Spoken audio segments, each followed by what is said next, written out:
ಅದಕ್ಕೆ ಫಲನೇ ಸಿಗಲ್ಲ. ಆ ಫಲ ಸಿಗೋದೇ ಇಲ್ಲ. ಸಿಗೋದೇ ಯಾಕಂದ್ರೆ ನಾವು ಒಬ್ಬ ರೈತನಾಗಿ ಒಂದು ಉದಾಹರಣೆ ಬಾಳೆಹಣ್ಣು ಹಾಕ್ಬೋದು, ಪಚ್ಚಬಾಳೆ ಹಾಕ್ಬೋದು. ಪಚ್ಚಬಾಳೆ ಜಾಸ್ತಿ ಐತಿ. ಆ ಪಚ್ಚಬಾಳೆಗೆ ಇವತ್ತು ನಾವು ತೋಟದಲ್ಲಿ 10 ರೂಪಾಯಿ ನಾವು ಒಂದು ಕೆಜಿ ಕೊಟ್ರೆ ಇಲ್ಲಿ ದಲ್ಲಾಳಿಗಳು ಇಲ್ಲಿ 40 ರೂಪಾಯಿ 50 ರೂಪಾಯಿ ಮಾಡೋ ಪರಿಸ್ಥಿತಿ ಬಂದೈತೆ. ಅವರು 1 ವರ್ಷ ಮಾಡಿ 1 ವರ್ಷ ಬೆಳೆದು ಈ ಕಾರ್ಯಕ್ರಮಕ್ಕೆ ನಮ್ಮ ಸಂಸದರಾದಂತಹ ಮಂಗಮ್ಮ ಮುಖ್ಯಮಂತ್ರಿಯವರ ತಾಯಿಯವರು ಬರ್ತಾ ಇದ್ದಾರೆ. ಅವರಿಗೆ ಅದಕ್ಕೆ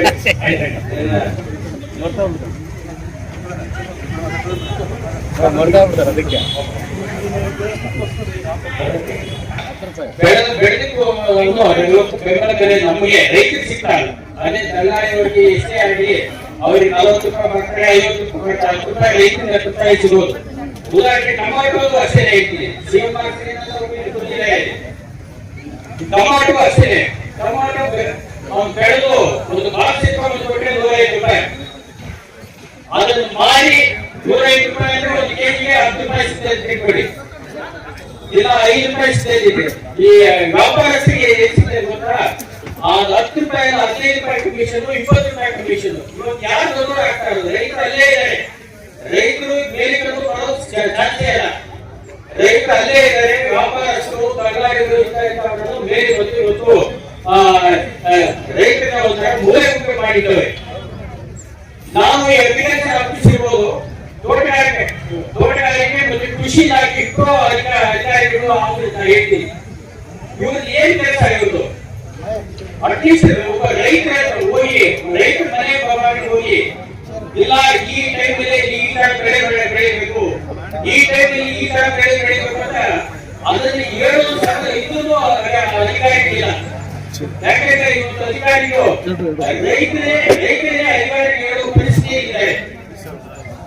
ಆ ತರ ಇರಬೇಕಾದ್ರೆ ಅಧಿಕಾರಿಗಳು ಮಾರ್ಗದರ್ಶನ ಮಾಡಬೇಕು ರೈತರಿಗೆ. ನೀವು ಈ ಬೆಳೆ ಈ 3 ತಿಂಗಳಲ್ಲಿ ಬೆಳೆ ಬೆಳೆಸುತ್ತೆ, ಈ ತರ 8 ತಿಂಗಳಲ್ಲಿ ಈ ತರ ಬೆಳೆ ಸಿಗ್ತದೆ. ಯಾವ ಆ ತರ ಅಧಿಕಾರಿಗಳು ಹೋಗಿ ಒಂದು ಹೋಬಳಿ ತಾಲೂಕು ಮಟ್ಟದಲ್ಲಾಗಿರ್ಬೋದು, ಹೋಬಳಿ ಮಟ್ಟದಲ್ಲಾಗಿರ್ಬೋದು, ಗ್ರಾಮ ಮಟ್ಟದಲ್ಲಾಗಿರ್ಬೋದು, ಇವತ್ತು ಹೋಗಿ ಯಾರಿಗೂ ಒಂದು ತಿಳುವಳಿಕೆ ಸಹ ಕೊಟ್ಟಿರೋದು ಇಲ್ಲ ಅಂತ ನಾನು ಹೇಳ್ತೇನೆ, ಭಾವಿಸ್ತಾ ಇದ್ದೀನಿ. ಇವತ್ತು ರೈತರು ಸೈನಿಕರು ಇಲ್ಲ ಅಂತಂದ್ರೆ ಈ ದೇಶ ಜೀರೋ ಆಗ್ತದೆ. ಇವತ್ತು ರೈತರು ಸೈನಿಕರಿಗೆ ಆಗ್ತಿದ್ದಾರೆ. ಯಾಕಂದ್ರೆ ಸೈನಿಕರು ಇವತ್ತು ಬಾರ್ಡರ್ನ ಕಾಯುವ ಅನ್ನ ಇದೆ, ಅವನ್ನ ತಿಳ್ಕೊಬೇಕಾದ್ರೆ. ಅದೇ ರೈತ ಇಲ್ಲ ಅಂತಂದ್ರೆ ಯಾರು ರೈತರಿಗೆ ಬೆಳೆ ಹಾಕ್ಬೋದು, ರೈತರು ಇಲ್ಲ ಅಂತಂದ್ರೆ ಯಾವ ಮಟ್ಟಕ್ಕೆ ಕುಸಿತದೆ ಅಂತ ಹೇಳ್ಬಿಟ್ಟು ನಾನು ನಮ್ಗೆ ಹೇಳಕ್ಕೆ ಇಷ್ಟಪಡ್ತಾ ಇದ್ದೀನಿ. ಇವತ್ತು ಎಲ್ಲ ನಾನು ಹೇಳ್ತಾ ಇದ್ದೀನಿ, ಸರ್ಕಾರಕ್ಕೆ ನಾನು ಒತ್ತಾಯಿಸ್ತಾ ಇದ್ದೀನಿ. ಒಂದು APMC ಜಾಗನ ಇಡೀ ಏಷ್ಯಾದಲ್ಲಿ ಅತಿ ಹೆಚ್ಚು ಮಾರಾಟ ಮಾಡೋದು ತರಕಾರಿ ಆಗ್ಬೋದು, ಪ್ರತಿಯೊಂದು ವಿಷಯದಲ್ಲಿ ತರಕಾರಿ ಆಗ್ಬೋದು. ಕೋಲಾರದ APMC ದೇಶದಲ್ಲಿ ಅತಿ ದೊಡ್ಡ APMC. ಅಂತ APMCಗೆ ಈ ರಾಜಕಾರಣಿ ಆಗಿರ್ಬೋದು, ಯಾವುದೇ ಪಾರ್ಟಿ ಪಕ್ಷಕ್ಕಾಗಲಿ ಯಾರಿಂದ ಇವತ್ತಿಗೆ ಆ APMC ಜಾಗ ಅಲ್ಲೈತೆ.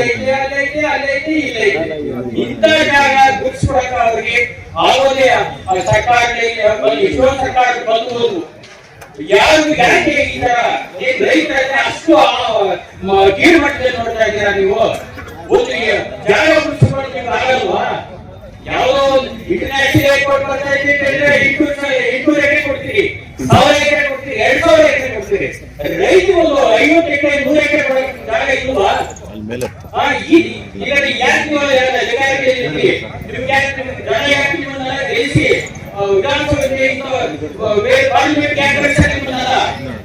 ರೈತರಿಗೆ ಮನಸ್ಸು ಮಾಡಿದ್ರೆ ಆದ್ರೆ ನೀವೆಲ್ಲ ತಿಳ್ಕೊಳ್ಳಿ. ಫಸ್ಟ್ ಮಾರ್ಕೆಟ್ ಫಸ್ಟ್ ಜಾಗ ಉಳಿಕೊಟ್ಟಲ್ಲ ನಿಮ್ಗೆ ಒಟ್ಟಿಗೆ ಅಧಿಕಾರ ಇರ್ತದೆ. ಇವತ್ತು ಏನ್